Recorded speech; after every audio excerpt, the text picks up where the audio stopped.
हर व्रत के साथ आस्था होती है, हर व्रत कठिन होता है, लेकिन अब जब भी ये जानना चाहेंगे कि दुनिया का सबसे कठिन व्रत कौन सा है वो व्रत जिसके लिए व्रती की इच्छा शक्ति का बेहद मजबूत होना सबसे जरूरी है, तब जवाब होगा छठ। छठी मैया की पूजा। ये पूजा साधारण नहीं होती है, ये पूजा बेहद कठिन होती है। इस पूजा के कई नियमों या फिर इस व्रत के कई नियमों में से जो एक सबसे जरूरी चीज है वो है शुद्धता, पवित्रता। इसका ध्यान रखना, और वो भी सिर्फ एक दिन के व्रत में नहीं, 4 दिन तक चलने वाले व्रत में आपको पवित्रता और शुद्धता का पूरा ध्यान रखना पड़ता है। इसलिए इस व्रत की पूरी जिम्मेदारी व्रती अपने कंधों पर लेती है। व्रती पहले दिन से लेकर के आखिरी दिन तक पूरी पवित्रता के साथ अपने सुहाग और संतान की रक्षा के लिए छठी मैया की पूजा करती है।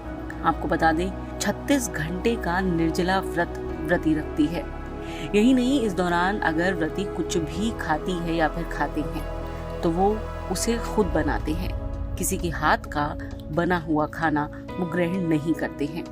किन बर्तनों में खाना बनाया जाना है, किस सामग्री से खाना बनाया जाना है, इस बात का विशेष महत्व होता है।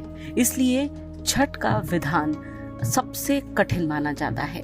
इसीलिए कहा जाता है कि आमतौर पर लोग बहुत सोचकर छठ का व्रत उठाते हैं। यूं तो बच्चे के जन्म के बाद छठी मैया की पूजा का विधान है, लेकिन छठ के व्रत में छठी मैया के साथ आप सूर्य भगवान की विशेष आराधना करते हैं। छठ का व्रत कितना प्राचीन है, इस बात का अंदाजा आप इससे लगा सकते हैं कि महाभारत और रामायण काल से ये व्रत चला आ रहा है। कहा जाता है कि भगवान राम और माँ सीता जब अयोध्या लौटे थे तब उन्होंने भगवान सूर्य को अर्घ देकर छठ व्रत की शुरुआत की थी। आपको बता दें कि पहला दिन जो नहाए खाए के साथ शुरू होता है, जिसमें घर की पूरी साफ सफाई के बाद छठी शुद्ध शाकाहारी भोजन ग्रहण करती है। छठ में व्रती के भोजन ग्रहण करने के बाद ही परिवार के बाकी लोग भोजन ग्रहण करते हैं।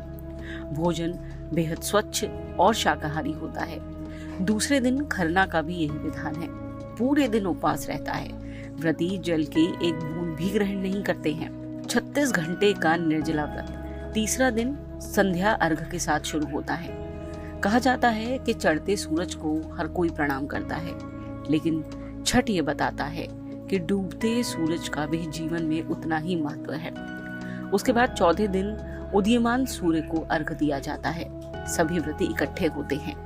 छठ हमें प्रकृति के साथ जोड़ता है, समाज के साथ जोड़ता है।